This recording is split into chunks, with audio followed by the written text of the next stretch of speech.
Thank you so much for stopping to watch my video again.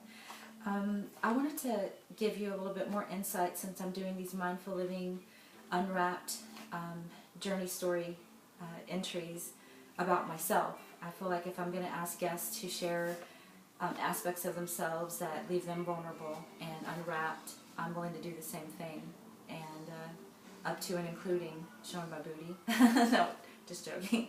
The participating in the nude art pictorial that we're doing here to really make people aware of mindful living unwrapped and what it's about. But anyway, I just wanted to share something with you that's very special and has a lot to do with why I do the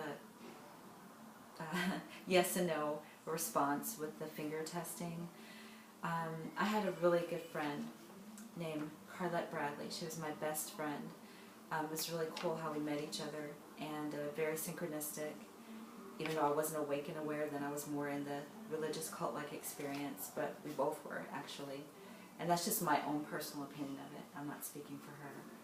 But years passed in our friendship, and right before I had this dramatic exodus away from this life that I told you really wasn't serving me anymore, Carlette was in the 4th stage of cancer, and she came to live with me and my family, my 3 kids that I had at the time and the husband I was married to. It was very, very difficult seeing my sister so vibrant and alive and laughing with her, and seeing her waste away no matter how positive and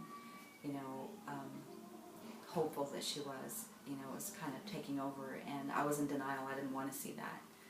And so anyway, as she came to stay with me, some of the things that weren't really right in my relationship and the way I was just processing things, especially when I told you I was suicidal and depressed, I would confide in her. And I remember she told me, one day, I'm not going to be worried about you no matter what happens to me, because one day I know you'll figure this all out.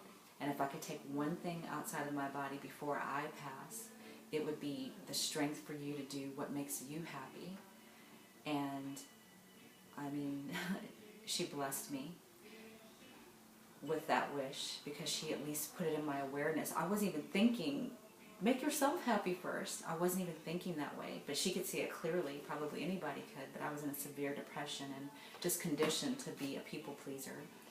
So I just wanted to say that when she was practicing holistic therapy and I was getting into aromatherapy and reflexology, I was so excited to see that we had that connection with each other, because we never really talked about those types of things.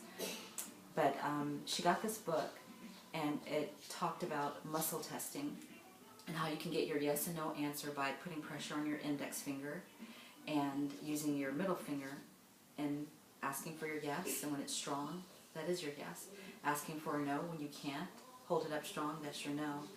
So she really taught me that. I don't think she associated the way that I do now, because of our limited religious beliefs, but she put that seed in me, and it's carried me until now. And it's really unique. This is my beautiful friend Carlette. It's really unique. I was talking to my son one day, and we were talking about his spirit guide, Carl, and he always told me that he met me before he was born, and he chose me as his mom. And I remember meeting a woman who told me that I was going to have this amazing Buddha baby, and he was going to channel all this energy through me as I gave birth to him, and my gifts would come in. And she told me that she could talk to people who have passed, and so I said, there's someone I want to speak to if I could. It would be my best friend Carlette. And she was kind of like kooky and feathers in her hair and everything. And she was like, okay, let's see what I'm getting. Ooh, she's a fun energy. Let's see, baby girl? I almost freaked out. I mean, I freaked out, almost fell out, because that's what Carlette always called me, was baby girl. And so I connected, and I was like, what is she doing? Is she okay? And she told me she's working with young spirits that come to the earth to learn their lessons. And she never had kids, but she was so good with kids, so that seemed right for me. But one day I was laying in the bed with Bryce, and we were talking about Carl and him living before and knowing me before he was born to me and everything. And the sensation came over my hand and gently made me put it right here. And when I did, I covered it up, and Carlette was Carl. I started like laughing and crying and shaking at the same time, and it was like she was working with Bryce, and she's Bryce's spirit guide. This is not an accident. This is on purpose. So anyway, I just wanted to let all the beautiful women that are connecting with me here and encouraging me and giving me that positive energy, I just want you to know how much I appreciate you.